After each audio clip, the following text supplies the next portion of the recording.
আপনার ভুট্টা ক্ষেতের জমিতে অনেক ঘাস জন্মাইছে, অনেক আগাছানাশক, অনেক ধান গাছ জন্মাইছে। তো আপনি কি করবেন? এজন্য করণীয় কি? আমি কি আবার নিড়ানি দিব কোদাল বা অনেক অন্য কিছু দিয়ে?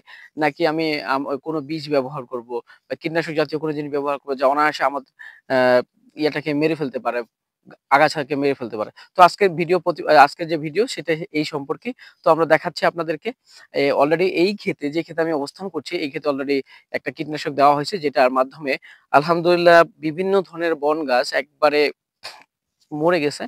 তো দেওয়ার প্রায় ১০ এর চেয়েও কম দিন হবে।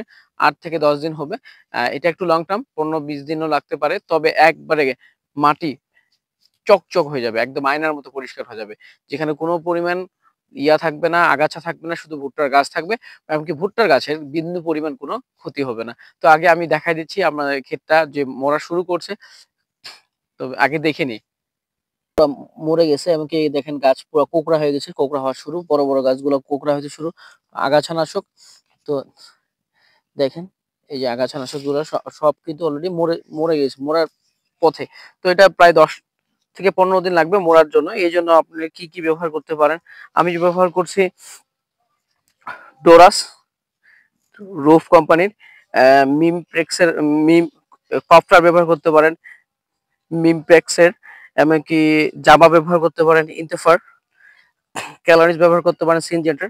এগুলো সবই ট্রিয়ন ব্যবহার করতে পারেন। এগুলো সবই কাজ এক। দেখেন গাছ পুরা লাল হয়ে গেছে অলরেডি, ভিতরের গুলা আগাছাগুলা মরার পথে।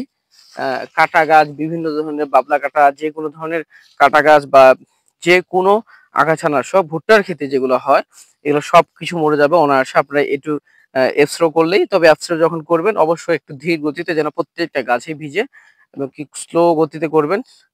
তাহলে আপনি আপনার যে আগাছা এটাকে নিধন করতে পারবেন। আপনাকে কোদাল দিয়ে কোপানোর বা কোদাল দিয়ে আগাছা করার কোনো দরকার নেই। এটা অনায়াসে এবং সহজ পদ্ধতি, সহজলভ্য, অল্প খরচে ভালো একটা আপনি ফিডব্যাক পাবেন। ইনশাআল্লাহ ভালো থাকবেন, সুস্থ থাকবেন। আমাদের ভিডিও যদি ভালো লাগে অবশ্যই লাইক, সাবস্ক্রাইব অ্যান্ড কমেন্ট করবেন। সালামু আলাইকুম ওয়া রাহমাতুল্লাহ।